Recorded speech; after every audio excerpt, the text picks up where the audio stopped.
Hey, it's Miss Mocha, and today I'm coming to read out of Romans chapter 12. And so, this first video we'll be talking about pride.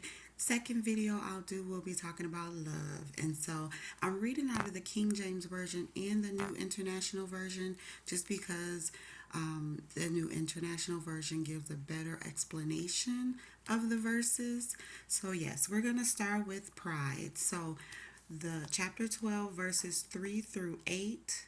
Then I think I'll also read a couple more, but we'll start with verses 3 through 8. I'll read them and then I'll read them again just to give you that further explanation, better explanation. So start at 3. For I say, through the grace given unto me, to every man that is among you, not to think of himself more highly than he ought to think, but to think soberly according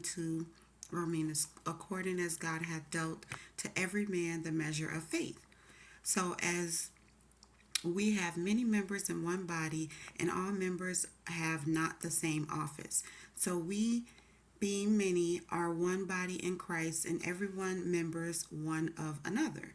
Having then gifts different according to the grace that is given to us, whether prophecy, let us prophesy according to the proportion of faith, or ministry, let us wait on our ministering, or he that teacheth on teaching, or he that exhorteth on exhortation, he that giveth, let him do it with simplicity, he that ruleth with dignity or do with diligence, he that showeth mercy with cheerfulness. Okay, so those are verses 3 through 8.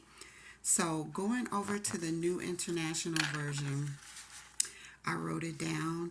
And so verse 3 is pretty much the same. It says, for by the grace given me, I say to every one of you, do not think of yourself more highly than you ought to, but rather think of yourself with sober judgment in accordance with the faith God has distributed to each of you.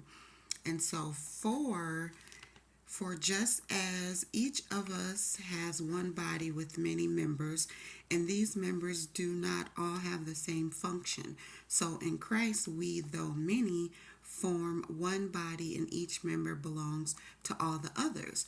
So basically saying, don't think too highly of yourself. Don't have the pride. We all have gifts. We all work together under God, under Christ, to use our gifts to do a job for him, to spread the gospel, to spread the word. So no one is better than no one.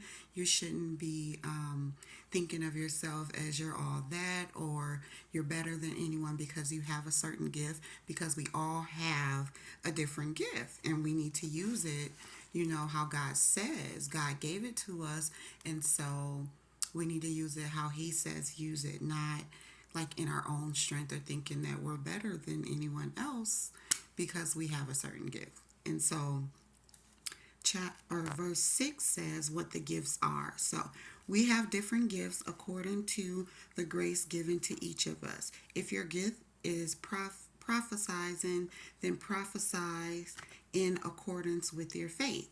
If it is serving, then serve. If it is teaching, then teach. If it is to encourage, then give encouragement. If it is giving, then give generously.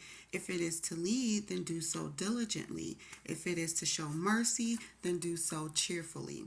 So it's telling you, if you have this gift, then use your gift. Don't worry about yourself and don't worry about others. Everyone has their own gift. Like, we all have different gifts, but we're one under God. So we can't be prideful thinking that we're better than anyone else, or thinking, that we're all that because we have this certain gift. We're not. We're all, under God. We're not all one and the same, but we're all under God. We have different gifts to do different things, but no one is better than anyone else. So, warning against pride, that's what it says. And so I want to read verses 1 and 2 because it goes with it. Verses 1 says, I beseech you, therefore, brethren, by the mercies of God, that ye present your bodies a living sacrifice, wholly acceptable unto God, which is your reasonable service. And be not conform to this world, but be ye transformed by the renewing of your mind, that ye may prove what is that good and acceptable and perfect will of God. So basically, it's saying that your body is a living sacrifice. You need to give it to God, surrender to God, mind, body, and soul. Transform your mind, give your body to Him, and do His will. And it's going to be good, acceptable, and perfect. His will is. And so use your gift to do what He wants you to do. So yeah, that's all I got. That's pretty easy and straightforward, but we as a people have to let the pride go and give ourselves over to God, and let Him, show us our gifts and let us use them in according to His grace. So that is it. All right. Thanks for listening.